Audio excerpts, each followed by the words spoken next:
بسم الله الرحمن الرحيم. عن ابي الدرداء رضي الله عنه قال: سمعت رسول الله صلى الله عليه وسلم يقول: المسجد بيت كل تقي وتكفل الله لمن كان المسجد بيته بالروح والرحمة والجواز على الصراط إلى رضوان الله إلى الجنة. حضرت ابو درداء رضی اللہ عنہ سے روایت ہے کہ میں نے رسولullah صلی اللہ علیہ وسلم کو ارشاد فرماتے ہوئے سنا: مسجد ہر متقی کا گھر ہے اور اللہ تعالیٰ نے اپنے ذمہ لیا ہے. جس کا گھر مسجد ہو اسے راحت دوں گا، اس پر رحمت کروں گا، پل صراط کا راستہ آسان کر دوں گا، اپنی رضا نصیب کروں گا اور اسے جنت عطا کروں گا. یہ بڑی عمدہ باتیں یہاں سے بیان کی جا رہی ہے.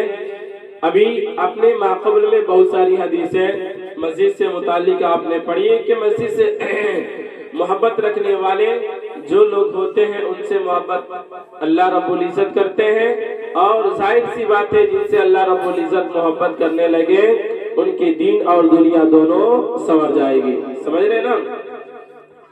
اور اس حدیث کے اندر یوں بیان کیا، اس حدیث کے راوی جو ہے حضرت ابو درداء رضی اللہ تعالی عنہ، یہ صحابی رسول ہے، روایت کرتے ہیں کہ نبی پاک صلی اللہ علیہ وسلم نے فرمایا کہ مسجد جو ہے ہر متقی کا گھر ہے.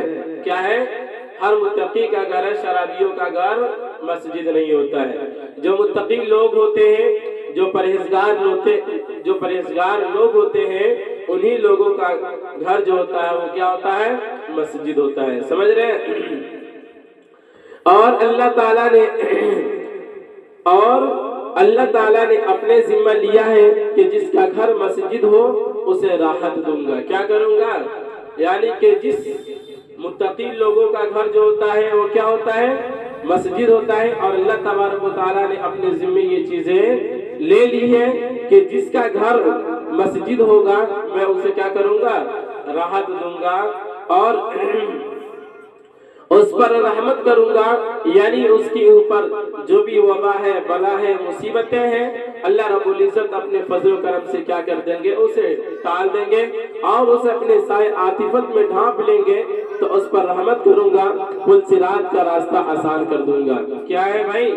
پل صراط کا راستہ آسان کر دوں گا. یعنی کہ یہ وہ نقشہ ہے جس کے سامنے سے، یعنی کہ جہاں سے ہر ایک انسان کو گزرنا ہے، اور جس کا نام اعمال صحیح ہوگا وہی پل صراط کا راستہ طے کر پائے گا، اور جس کا صحیح نہیں ہوگا وہ پل صراط کا راستہ نہیں طے کر پائے گا. اور جو نہیں طے کر پایا تو سمجھیے کہ اس کے لیے ہلاکت ہی ہلاکت ہے، اس کی بربادی ہی بربادی ہے.